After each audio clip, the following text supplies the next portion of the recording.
ano, tudo bem com vocês? Resolvi gravar essas aulas para que a gente possa ter continuidade na nossa matéria.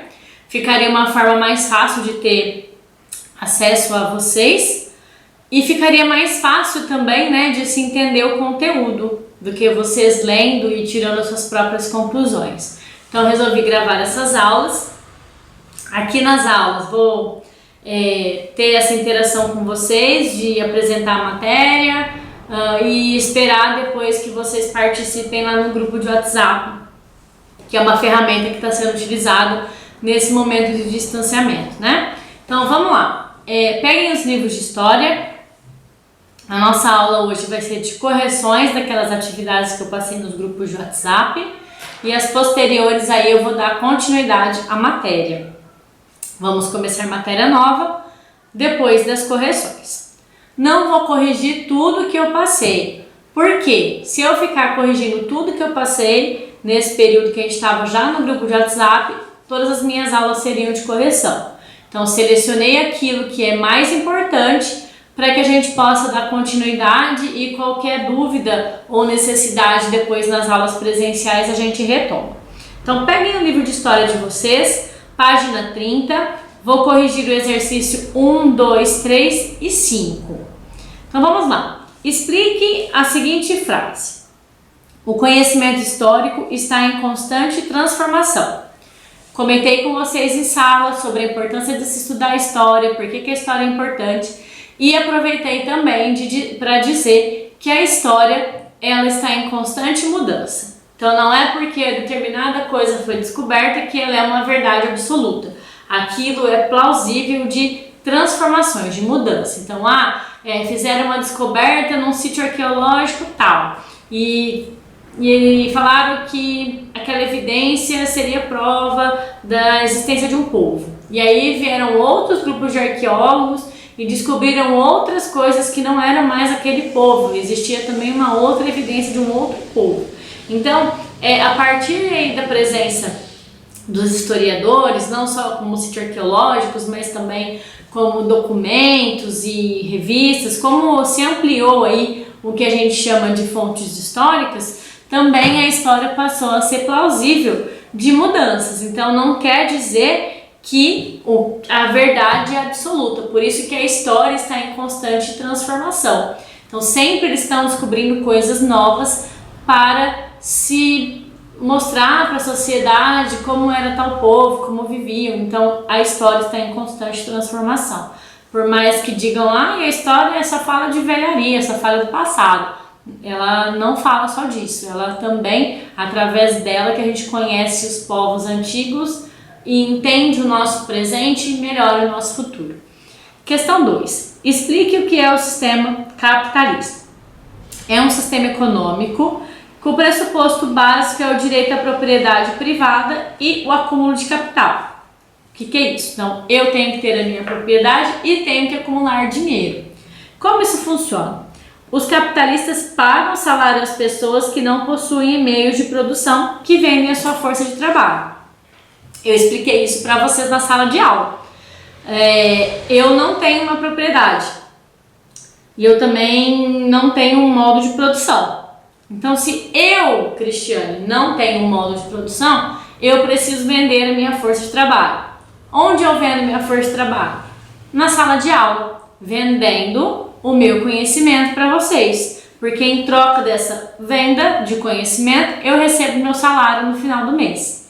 Assim como as pessoas que trabalham na indústria, no comércio, essas pessoas também não possuem meios de produção. Elas não são os capitalistas, elas não têm o poder capital, né? Então, aí no caso, a gente que não tem essa questão aí dos meios de produção, a gente vende a nossa força de trabalho. Como se caracteriza o sistema socialista? Vamos lá. O sistema socialista é uma profunda crítica à acumulação privada. No socialismo, o Estado detém a função de tornar mais igualitária a distribuição de renda dos cidadãos. Então, no socialismo, ninguém vende a força de trabalho. As pessoas trabalham em prol de um bem comum. As pessoas têm uma mesma faixa salarial, ninguém se sobrepõe a ninguém.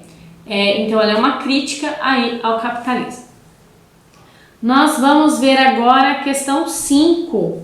Caracterize a nova história. Então a nova história, ela passou a ter uma visão social. Foi, como eu falei para vocês, antigamente a história ela era tradicionalista. Então só grandes datas, grandes heróis, grandes fatos, essas coisas assim que valiam a pena para a história. Quem descobriu o Brasil? Pedro Álvares Cabral. Que dia que o Brasil foi descoberto? 22 de abril de 1500. Aonde eles chegaram? Então essa é uma história de grandes fatos. Não se observava assim, quem era o Pedro Álvares Cabral? Da onde ele saiu? Como que era aqui o Brasil quando ele chegou? Então a nova história abriu aí essa possibilidade de que as pessoas observassem a história por um outro viés. Lembra que eu falei dos documentos, das cartas assinadas, que só esses grandes documentos valiam a pena? Seriam contabilizados como fonte histórica? E a partir de 1929 isso mudou de figura. Livro, revista, jornal, fotografia, louça, panela, tudo que é de uma determinada época passou a ser importante e considerado como fonte histórica, que também aí é uma grande aliada da nova história. Agora nós estamos na página 31. A fotografia também é utilizada pelos historiadores como fonte histórica. Entretanto, assim como a pintura, ela privilegia o ponto de vista do autor, não revelando aspectos importantes do mesmo acontecimento. Então nós temos aí duas imagens, a fonte A e a fonte B. Ela está mostrando dois pontos de vista de uma mesma história. Então nós temos lá a pergunta: descreva a fonte A. O que vocês enxergam aí? Aí do lado está escrito, né? Que o presidente de Portugal na época, Jorge Sampaio, e o então presidente do Brasil, Fernando Henrique Cardoso, cumprimentam-se após o discurso oficial durante as comemorações dos 500 anos do Brasil, em Porto Seguro. Então, a fonte A mostra o presidente do Brasil e o presidente de Portugal, nas comemorações dos 500 anos. E a fonte B, o que a gente enxerga? Nesse mesmo dia, manifestantes que seguiam em direção a Porto Seguro, Bahia, para protestar contra as comemorações dos 500 anos, são reprimidos com bombas de gás lacrimogêneo pela polícia na Bahia. Então quer dizer que o mesmo evento com dois olhares diferentes. Um fotógrafo se ocupou e se preocupou em registrar o momento dos dois presidentes de Brasil e Portugal se cumprimentando, enquanto um outro, se preocupou em registrar o quê? O conflito, a indignação ou a questão de insatisfação aí dessas pessoas nesse movimento. Explique por que as duas fontes podem retratar aspectos diferentes do mesmo acontecimento. Isso acontece porque a fotografia, apesar de construir uma importante fonte histórica, deve ser analisada cuidadosamente, pois reflete apenas alguns aspectos de determinado conhecimento. Para obter informações completas sobre o acontecimento, deve-se recorrer às fontes históricas. Então, somente a fotografia não quer dizer nada.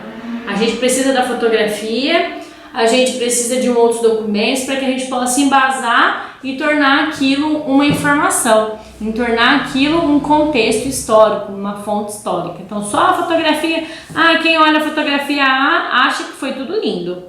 E quem olha a fotografia fala, nossa, mas só houve disputa, só houve briga com a polícia. Então, por isso que a gente tem que confrontar aí todas as fontes para a gente poder entender. Eu ouvi uma vez uma pessoa falando e eu achei muito interessante.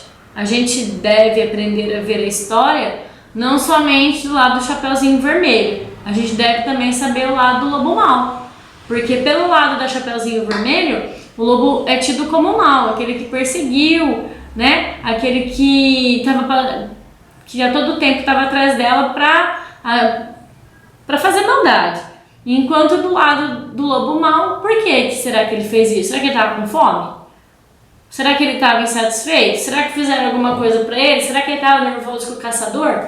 Então a gente deve parar de ver a história só do lado do Chapeuzinho Vermelho, que a gente deve também ver o lado do lobo mau. Então a história também tem essa controvérsia, a gente tem que ver sempre o outro lado, nunca sempre acreditar aí naquela primeira verdade. Agora na página 54, exercício 2 e 3. Página 54, exercício 2 e 3. Essa parte aqui, desses exercícios, eles vão falar um pouquinho de constituição, de voto, que foi aquilo que a gente estudou antes das aulas se encerrarem. Eu comentei com vocês que até então o Brasil não tinha uma constituição, ou todas as constituições do Brasil foram mudando. A nossa constituição atual é de 1988, algumas coisas precisam sim ser transformadas nessa constituição, mas ela é a que está em vigor. Então, a questão 2 pergunta: qual era o posicionamento da Constituição de 1891 em relação aos indígenas? Aí o texto fala que os indígenas não têm presença. Nesse momento, eles não se preocupam em citar os indígenas em nenhum momento. Eu vou mostrar para vocês agora as características da Constituição de 1981. As províncias passaram a ser chamadas de Estado e o Brasil recebeu o nome de Estados Unidos do Brasil. Fiz essa crítica com vocês na sala, que eles queriam se espelhar nos Estados Unidos da América, por isso que o Brasil tinha esse nome. O poder do Estado foi dividido em 3, executivo, legislativo e judiciário. Isso a gente estudou lá no 8º ano, a gente foi até na Câmara Municipal, lembra? Pra gente ver essa divisão dos poderes. O mandato de presidente foi fixado em 4 anos sem direito à reeleição. Então, ou seja, o presidente ficava 4 anos lá, deram os 4 anos, acabou. Não reelege de novo. As eleições diretas, com voto aberto, mas não era secreto. Aí que dá o gancho para a próxima pergunta do voto de cabresto. Depois eu volto lá. Quem podia votar? Eleitores maiores de 21 anos, mas eles não podiam ser nem analfabetos, nem mendigos, nem soldados, nem religiosos. E a mulher também não tinha participação. Os povos indígenas não foram citados no documento.